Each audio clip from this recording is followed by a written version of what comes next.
Hello, ladies and gentlemen. My name is Dietrich, and today I am sitting in a 2025 Chevy Equinox, and I'm going to teach you how to use adaptive cruise control on a Chevrolet. So what the adaptive cruise control does is it works just like regular cruise control. If there's no vehicles around, set it for 60 miles an hour. If there's nobody in front of you, it's just going to go 60 miles an hour. But it can use the car's sensors and cameras to see the car in front, lock onto them, speed up, slow down with the car in front of you, and even bring itself to a complete stop. Now, I'm not talking about Chevy's Ultra Cruise self-driving system. That's not what this is about. This is not a self-driving system. This particular system still requires you to pay attention to the road, to intervene if necessary, control the steering, bring it to a complete stop if there is a traffic signal, that sort of thing. So just keep that in mind. This is not self-driving. You still need to pay attention, but I'm going to show you how the controls work, and then I'm going to demonstrate it for you. So the controls on this car are all going to be on the left side of the steering wheel. We push this button to turn the system on, and you can see that it's on because that little thing shows up with the two hash marks below it. This is the cancel button, but if you push this and hold it, then you set it to regular cruise. So the regular cruise is the one that's just going to go until you hit something or you hit the brakes. And if I push this button and hold it again, then we have adaptive cruise selected. So we want to make sure we have adaptive cruise selected. I'm also on this car going to hit this button a couple of times. There, that's the screen that I'm going to be looking at because it'll show us when there's a vehicle in front of us that we're locked onto. It also shows the following distance. You adjust that with this, the gap adjust right there. I'll be using the shortest following distance for this demonstration, and the shortest following distance is the one that I typically use. When this system is at its most useful is going to be like heavy stop and go traffic on the freeway, and at least where I am in Southern California, I always use the shortest following distance so people don't just get in front of me all the time. If I'm out like on a longer drive and there's not very much traffic and it's kind of open road, then I may use one of the longer following distances, but that's what that switch does, is it toggles through those.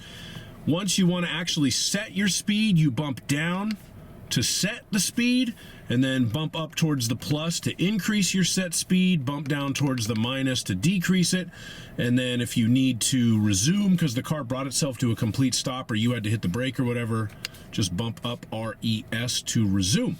So those are all the controls for the adaptive cruise. Again, push that button to make sure it's active, bump down to set your speed, bump up to the plus to go faster, bump down to the minus to go slower, bump up to resume, and then bump down to change your following distance. So with all that being said, let's get it out on the road and try it out. Okay, so here we are, we're out on the road. I am going to make sure that my adaptive cruise is turned on by pushing that little button right there. And then now that we are up to speed, I am just going to bump down to set my speed. And then I'm gonna bump plus a few times to increase it. And now the adaptive cruise is active. So I don't have my foot on the gas or the brake. The car is locked on to the vehicle in front of us. As you can see, I've got my maximum speed set to 43 miles per hour.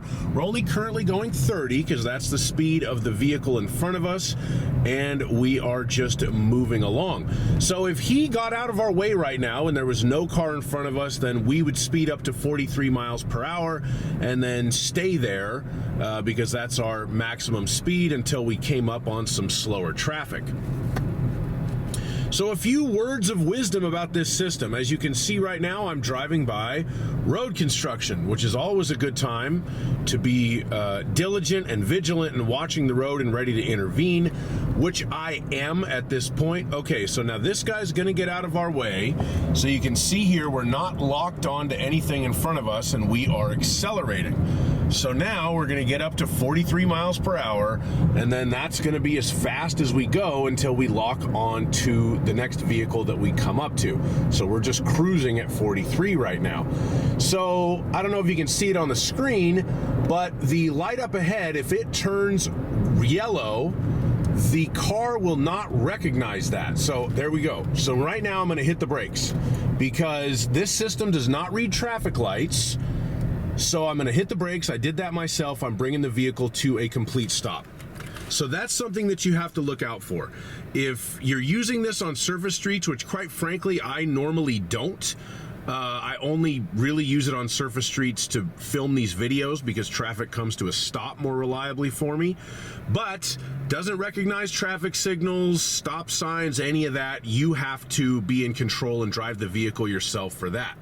The other thing to keep in mind, let's say you're out on the highway and you've got the speed set at 65 and there's no traffic around, the adaptive cruise control is active, but you're not locked onto a car in front of you, you're just doing 65 miles an hour, and all of a sudden you can see up ahead like something happened, there was an accident, there's road construction, traffic is stopped.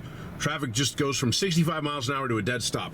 In that case, I recommend hitting the brakes, taking control of the vehicle yourself, bringing it to a complete stop yourself.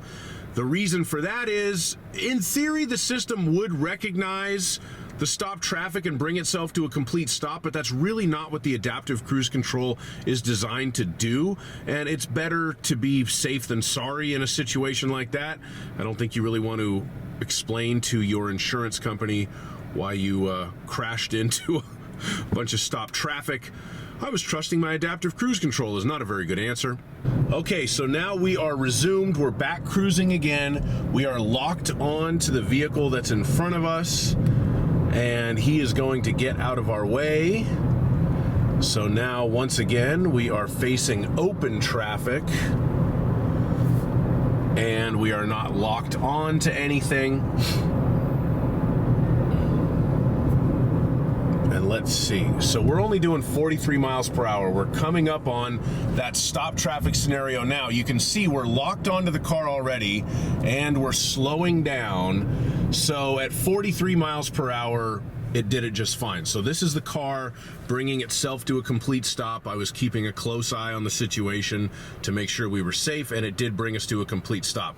So right now, my feet are not on the gas or the brake. We're just sitting here stopped, waiting for traffic to resume, and we're just gonna hang out. So inclement weather, if it's raining, I've used a lot of adaptive cruise control systems in the rain. It always seems to work just fine.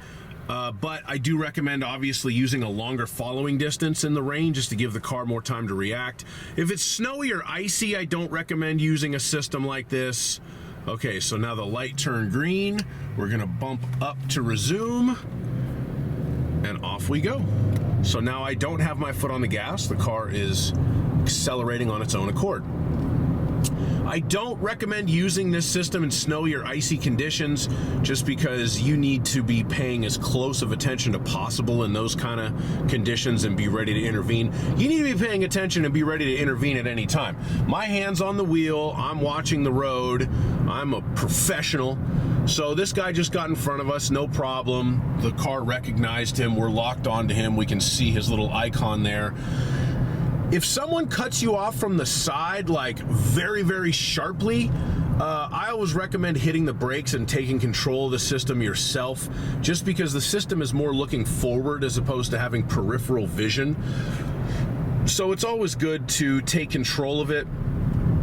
If somebody's coming really close from the side, and especially if they're braking, like if they're cutting you off, merging traffic, something like that, just hit the brakes. And right now we're just cruising. Again, my maximum speed is set to 43. We're only doing 37 because that's what the vehicle in front of us is doing. And if I change lanes, there's another car coming. But if I change lanes here, then I will now accelerate to keep up with the car in front of me, although we're coming to a stop. So this guy's getting out of my way. I am locking on to the next car in front of me, and we are coming to a complete stop. And there you go. Complete stop. And let's see, we were only stopped for a few seconds. So on that one, the car got moving on its own because we were just stopped very briefly. Sometimes when it's like that, when it's just a real brief stop, the car will take off on its own. So that's pretty much how it works. Always watch the other traffic. Always be ready to intervene if necessary. You need to pay attention to traffic lights and stop signs. And, yeah, watch for people cutting you off. And always drive safely. If you do have any questions about this system, please put them down in the comments. I'll do my very best to answer them as we hit a big pothole and come to a complete stop again. Very briefly, we're just slowing down.